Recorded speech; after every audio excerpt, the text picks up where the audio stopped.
그래서 역사상 가장 경쟁력 있고 실력을 갖춘 세대가 20, 30세대인데 네. 가장 불행한 세대가 이 세대가 되어버렸어요. 아, 그렇죠. 네. 지금 20, 30대가 21세기 보릿고개 세대라는 생각이 듭니다. 이번 선거를 좀 다시 한번 살펴보면 특징 중에 하나가 정말 이게 저도 기자 생활 하면서 거의 처음이 아닐까 싶은데 20대와 30대가 예, 완전히 돌아섰어요. 예, 저 그 방송 3사가 출구 조사를 했는데 보니까 야 정말 20대 남자 18, 19, 20를 포함해서 20대 남자가 박영선 후보를 지지했다는 응답이 22.2% 그리고 그 오세훈 후보를 지지했다는 게 72.5%였습니다. 근데 물론 여자는 좀 다릅니다. 여자는 44%가 박영선 후보를 지지했다고 그러고 40.9%가 오세훈 후보를 지지했다고 그래서 대개 보니까 지금 그 전 연령대 중에서 20대 여자와 그리고 40대 남자만 이 박영선 후보를 더 지지하고 나머지는 뭐 20대, 30대, 40대, 50대, 60대 이상 전 연령층에서 남녀 구별 없이 다 오세훈 후보가 잘 됐다고 지지한다고 이렇게 밝혔습니다. 근데 무엇보다도 이 수치가 놀랍잖아요. 예. 20대 남자들이 20%만 박영선 씨 후보를 지지하고 한 70% 이상이 오세훈 후보를 지지한다. 이거 예상하셨습니까? 예상 못했죠. 뭐 이제 선거 막판에 그 20, 30대 분노의 목소리가 터져 나오고, 네. 거의 뭐 저희 당을 정말 뭐 이렇게 접근하는 걸 금기시하다시피 했던 그 세대가 그렇죠. 저희 당 유세차에 올라와 가지고 마이크 잡고 하는 걸 보고서 이거는 뭔가 바뀌고 있다는 느낌을 들긴 했는데, 저는 진짜 예, 동원 안 된, 저도 이제 정치부 기자로 여러 번 현장에 나가봤잖아요. 예, 그 생생한 목소리 그렇게 듣는 거, 예, 대개 보면 동원된 사람들과 동원 안 된 사람들이 예, 이게 계속 보다 보면 티가 나거든요. 예. 티가 나는데 정말 깜짝 놀랐어요. 예, 그리고 야 우리 20대들 이렇게 똑똑한가? 예, 정말 평생 거의 이제 60에 근접해가는 저도 야 저렇게 할 얘기들이 가슴에 쌓여 있었는데 그걸 참고 있었구나. 예. 아버지 세대인 내가 너무 미안하다 이런 생각 들더라고요. 지금 20, 30대가 우리 역사상 제일 똑똑한 세대입니다. 제가 볼 때는. 아 그래요? 제일 스마트한 세대입니다. 섭섭하게 왜 그러세요? 제일 정말. 스마트한 세대입니다. 그러니까 우리 역사상 가장 스펙이 뛰어나고 네. 그 스펙을 쌓기 위해서 정말 온갖 노력을 다 했고, 그래서 역사상 가장 경쟁력 있고 실력을 갖춘 세대가 20, 30세대인데 네. 가장 불행한 세대가 이 세대가 되어버렸어요. 그렇죠. 네. 대학을 나와도 그렇게 스펙을 쌓아도 번듯한 일자리 하나 가질 수가 없고 그냥 단기 알바를 전전해야 되고 정부가 맞아요. 주는 뭐 이렇게 쥐꼬리 같은 보조금, 지원금 받으면서 겨우겨우 생활해야 되고 결혼도 할 수가 없고 결혼해도 애도 낳을 수가 없고 집 가질 꿈도 이미 다 날아가 버렸고 미래가 없는 정말 불행한 세대. 이 정권에 의해서 저주받은, 그러니까. 저주받았다고 느끼는 그런 세대가 돼버린 거예요. 가장 똑똑한 세대, 그리고 가장 교육 많이 받은 세대, 예. 그리고 가장 꿈이 많아야 될 세대. 그 세대가 어떻게 보면 가장 절망적인 세대. 가장 절망적인 세대가 되고 가장 일자리가 없어서 아르바이트 자리도 없어서 전전해야 되는 세대. 알바도 면접 봐가지고 그러니까요. 선택돼야 되는 세대가 그런 돼버렸어요. 세대. 그 다음에 결혼도 하기 두려운 세대. 애 낳기는 꿈도 못 꾸는 세대. 집?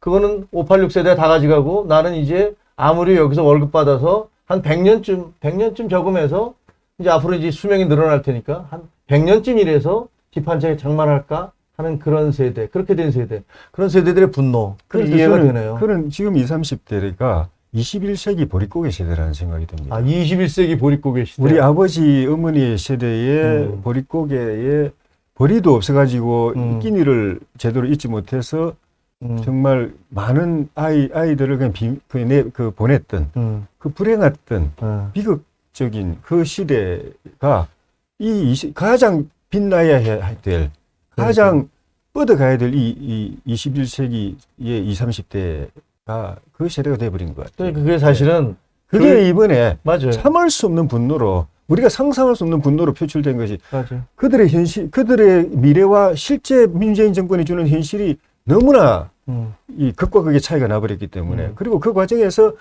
사실은 20, 30대 세대가 문재인 대통령 당선에 큰 역할을 했고 문 대통령 취임한 직후에 여론조사를 해보면 지지율이 80% 90% 나왔으니까 그렇죠. 무조건 지지적인 지지 그 속에는 기대가 있었고 희망이 있었고 우리 세대의 꿈을 이루어줄 대통령 그 정부라는 기대가 있었는데 일자리 하나 해결 못하고 경제 문제 하나 해결 못하고 그때부터 하는 일이 말로만 다 그냥 좋은 말만 그냥 다 법문지르르게 하고 대통령이 취임사에서 예. 기회는 평등하고 예. 과정은 공정하고 예. 결과는 정의로운 나라를 만들겠다. 뭐 이렇게 한 말씀하셨잖아요. 번도 경험하지 못한 나라를 보여주겠다. 그렇죠.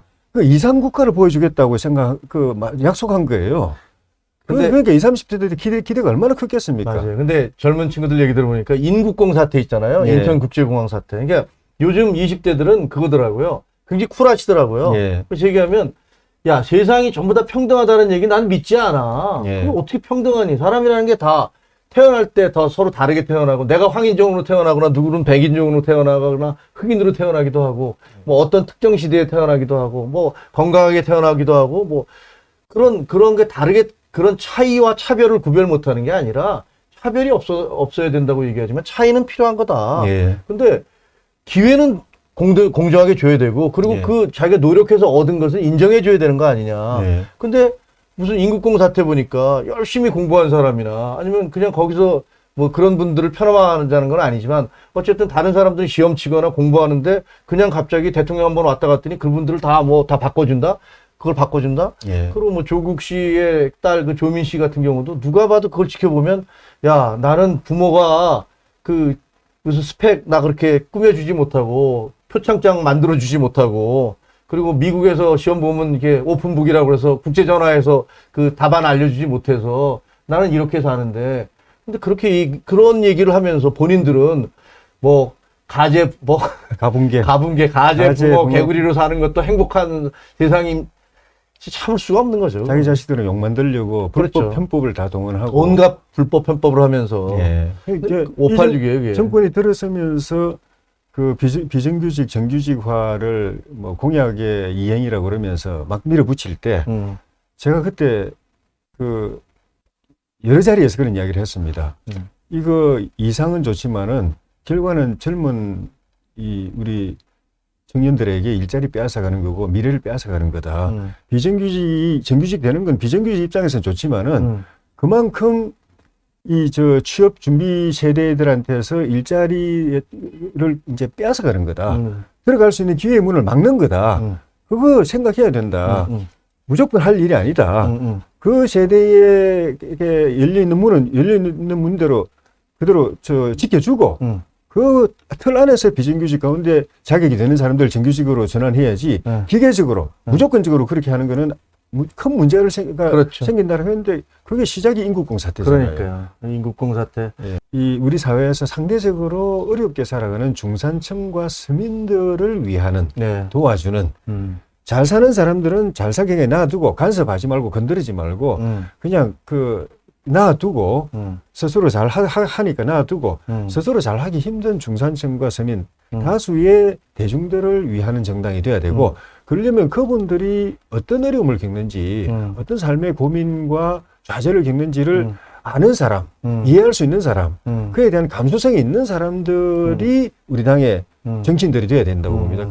그렇다고 해서 꼭 뭐 다 그 중산층이나 그 서민 출신이어야 된다고는 고집하지는 않지만 네. 뭐 잘 사는 집, 좋은 집안 배경에도 이게 정치할 수 있지만은 그 대신에 내가 그런 삶을 살아보지 못했지만은 직접 간접으로 그 사람들의 어려움을 다수 국민들의 어려움을 이해할 수 있는 사람 그리고 그 문제를 해결할 수 있는데 필요한 실력을 갖춘 사람들 그렇죠. 그리고 남들의 애국심을 가진 사람들의 당이 돼야 된다. 그다음엔 뿌리 있는 당이 돼야 된다.